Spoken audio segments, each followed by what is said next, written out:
Hi friends, আজ 25শে জুলাই 2024। আজ মর্নিংয়েই একটা ট্রেড ইনিশিয়েট করেছি সি সাইডে। দেখা যাক টাবলো শিট হয় না টার্গেট হিট হয়।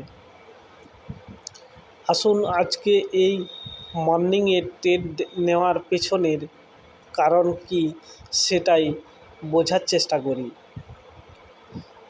দেখুন, মার্কেট 24 তারিখে যেখানে ক্লোজিং দিয়েছে সেইখান থেকে অনেকটা গ্যাপডাউনে আজ মার্কেট ওপেন হয়েছে। আজ মার্কেট ওপেন হওয়ার পরেই দেখুন, প্রথমে তো পজিটিভিটি শো করেই একটা গ্রিন ক্যান্ডেল, তারপরে রেড ক্যান্ডেল উপর নিচ করে করে অর্থাৎ লোয়ার লো তৈরি করে মার্কেট কিন্তু নিচের দিকে আসছে। আর নিচে দেখুন একটা সাপোর্ট লেভেল তৈরি করা আছে, অর্থাৎ আমি এই সাপোর্ট লেভেলটা ড্র করেছি। এই সাপোর্ট লেভেল খুবই ইম্পর্ট্যান্ট একটা লেভেল। 1 আওয়ার টাইম ফ্রেমে আপনারা যদি দেখেন এই সাপোর্ট লেভেলটা আপনারা অবশ্যই ড্র করতে পারবেন আপনারা নিজেও। আর এই ইম্পর্ট্যান্ট সাপোর্ট লেভেলের বিহেভিয়ার কারণে এই সি সাইডে ট্রেড ইনিশিয়েট করা। দেখুন, ট্রেড নেওয়ার পরে মার্কেট একটার পর একটা গ্রিন ক্যান্ডেল তৈরি করে মার্কেট কিন্তু উপরের দিকে যাচ্ছে।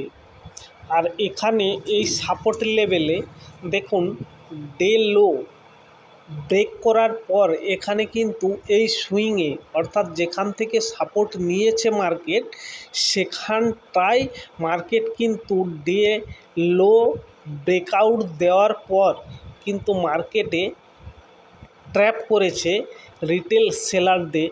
তারপর কিন্তু তাদের টপ লস হান্ট করতে করতে মার্কেট কিন্তু উপর দিকে যাচ্ছে। আর আপনারা যদি এটা মনে করেন যে এখানে ডাব্লিউ প্যাটার্নের মতো দেখাচ্ছে, এই ডাব্লিউ প্যাটার্ন ব্রেকআউট দিয়েছে। আর আমরা তো ব্রেকআউট অবশ্যই আমিও বলেছি যে 10টা ব্রেকআউটের ভিতরে 8টা ব্রেকআউটেই ফেক হয়, 2টো রিয়েল ব্রেকআউট হয়। আর এখানে এই ডাব্লিউ প্যাটার্নটার আপনি কেন বিপরীত দিকে ট্রেড নেননি, অর্থাৎ সেল সাইডে আপনি কেন ট্রেড ইনিশিয়েট করেননি? দেখুন, মার্কেটে চার্ট রিডিং ইম্পর্ট্যান্ট। চার্ট আমাকে যেভাবে বলবে আমাকে সেভাবেই চলতে হবে, আর সেই দিকেই আমাকে ট্রেড ইনিশিয়েট করতে হবে। Chart important. বাকি যে সকল ইন্ডিকেটার বা অন্য কিছু যাই থাকুক না কেন, মার্কেটে তাদের গুরুত্ব তেমন একটা নেই। তার কারণ হচ্ছে মার্কেট যাওয়ার পর এখানে ইন্ডিকেটার সিগন্যাল দেয়, আর মার্কেট যদি না যায় ইন্ডিকেটারও কোনো সিগন্যাল দেবে না। আর মার্কেট আগেই আমাদেরকে বলে দেয়, তারপরে কিন্তু মার্কেট যে কোনো সাইডেই যায়। আর আমরা যদি একবার এই চার্টের ভাষা বুঝতে পেরে যাই, চার্ট কোথায় কি বলছে না বলছে এগুলো যদি একবার বুঝতে পেরে যাই, তাহলে কিন্তু মার্কেটে আমাদের হারাতে কেউ পারবে না। দেখুন ডে লো ব্রেক করার পর মার্কেট কিন্তু এই জায়গাটায় অর্থাৎ 24,200 একটা জোন, এই জোনে সাপোর্ট নিয়ে মার্কেট কিন্তু উপর দিকে যাচ্ছে। আর যে একটা ক্যান্ডেলের পরে আর এখানে এই সাপোর্ট লেভেলে দেখুন এখানে বুলিশ হারামি ক্যান্ডেল তৈরি করেছে। আর তারপরের ক্যান্ডেলটা কত লম্বা ক্যান্ডেল তৈরি করেছে দেখুন। আর এখানটায় আপনারা ভয় পাবেন না, এখানে আপনারা ভয় পাবেন না। অর্থাৎ মার্কেট কোনো সময় আমাদের রিটেল বায়ারদেরকে প্রফিট দিতে চায় না। মার্কেট মার্কেট এতটাই স্মার্ট যে আমরা এখানে যারা সকল রিটেল বায়ার এন্ট্রি করেছি তাদেরকে ভয় খাওয়ানোর জন্যই মার্কেট কিন্তু একটা লম্বা দেখে দেখুন রেড ক্যান্ডেল তৈরি করার পরে এই যে রেড ক্যান্ডেলের উইক বা শ্যাডো যেটা আছে সেটা দেখুন উপর সাইডে তোলা আছে, অর্থাৎ এখানে দেখুন কেউ মার্কেটে বাই অলরেডি করেছে, বড় বায়ার এখানে হেভি কোয়ান্টিটি বাইংয়ে আইছে। ওই জন্যই দেখুন রেড ক্যান্ডেলটা প্রথমে তো বড় ছিল কিন্তু ক্লোজিং দেওয়ার সময় দেখুন মার্কেট কিন্তু ছোট একটা রেড ক্যান্ডেল তৈরি করেছে। আর তারপরেই দেখুন আর যারা এই ফ্রোমোতে এখানে ট্রেড নিয়েছে পি সাইডে তাদের দেখুন টপ লস হান্ড করে মার্কেট কিন্তু উপরে যাচ্ছে।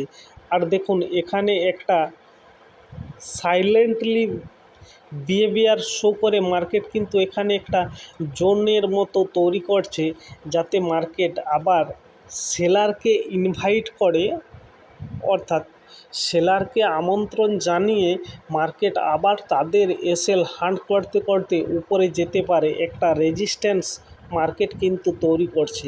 আর মার্কেট যেখানে ধরুন টপ লস উপরের দিকেও অ্যাভেলেবেল নাই আর নিচের দিকেও টপ লস অ্যাভেলেবেল নাই, তার সেই ক্ষেত্রে মার্কেট কিন্তু কোনো দিকেই যাবে না, সাইড বেস বিহেভিয়ার তৈরি করে মার্কেট কিন্তু একটা জায়গায় সাপোর্ট বা রেজিস্ট্যান্স তৈরি করে মার্কেট কিন্তু তারপর বায়ারকে বা সেলারকে, সেখানে রিটেল বায়ার বা রিটেল সেলারকে ইনভাইট করে তারপরে কিন্তু মার্কেট উপর দিকে যাবে। আর মার্কেট সব সময় কিন্তু ট্র্যাপ করতেই থাকে।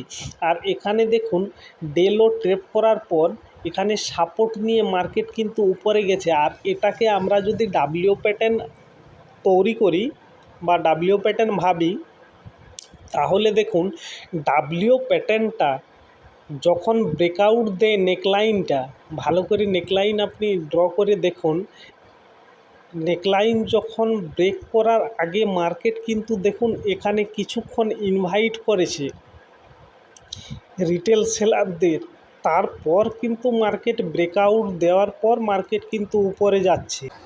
তার আগে কিন্তু মার্কেট দেখুন উপরে যায়নি বা ব্রেকআউটও দেয়নি। ব্রেকআউট দেওয়ার আগে কিছুক্ষণ প্রায় 4-5টা ক্যান্ডেল দেখুন এখানে নাচানাচি করেছে, তারপর এই বেস পয়েন্টটাকে মার্কেট কিন্তু ব্রেকআউট দিয়েছে। আর ব্রেকআউট দেওয়ার পর দেখুন মার্কেট কিন্তু সোজা উপর দিকেই চলে যায়। আর এই যে মার্কেট এখন উপর দিকে যাচ্ছে, আর এই উপর দিকে যাচ্ছে ভাবছেন যে কোনো জায়গা থেকে মার্কেট কিন্তু ঘুরে যেতে পারে, কিন্তু এমনটাও নয়। বিশেষ কারণে মার্কেট কিন্তু ওখানেও ট্র্যাপ করার পর মার্কেট কিন্তু যদি নিচে আসতেই হয় মার্কেটকে কিন্তু নিচে টপ লস অ্যাভেলেবেল করে তারপরেই মার্কেটকে কিন্তু নিচে আসতে হবে। তার আগে কিন্তু মার্কেট অন্য কোনো জায়গা থেকে মার্কেট নিচে আসতে পারবে না। দেখুন আমার ট্রেড নেওয়ার কিছুক্ষণের মধ্যেই দেখুন 1=3 টার্গেট অলরেডি ডান হয়ে গেছে। আর একবার টার্গেট নিয়ে নেওয়ার পর যেখানে খুশি মার্কেট যাক না কেন সেটা আমাদের দেখার প্রয়োজন পড়ে না। আমরা তো ট্রেড এক্সিট করে বেরিয়ে গেছি, তাই না? ভিডিওটা ভালো লেগে থাকলে অবশ্যই আমাদের এই চ্যানেলটাকে সাবস্ক্রাইব করে রাখুন, যাতে এই রকম ইনফরমেটিভ ভিডিও আপনারা পেতে থাকেন বা কিছু মার্কেটে শিখতে পারেন। আর এই শেখার জন্যই মূলত আমার এই চ্যানেলটাকে তৈরি করা বা ভিডিও তৈরি করা। আপনারা অবশ্যই এই ভিডিওটাতে লাইক করবেন। দেখুন টার্গেটটা উপর দিকে ইনিশিয়েট করেছি, তার কারণ জুম আউট করার পর দেখুন ওখানে একটা সুইং আছে, আশা করি ওই সুইং পর্যন্তই মার্কেট কিন্তু যাবে, তারপর মার্কেট ওখান থেকে নিচে নামবে। এখানে দেখুন পরপর ডোজি টাইপের ক্যান্ডেল তৈরি করছে, আর কিন্তু বেশি রিস্ক নেওয়া ভালো হবে না। এখানে যেহেতু আমার ট্রেড আমি এক্সিট করে নিয়েছি। আর আমার যেহেতু 1:2 আমার 1:3 প্রফিট ডান হয়ে গেছে, আর মার্কেটে আমাদের থাকার কোনো প্রয়োজন নেই।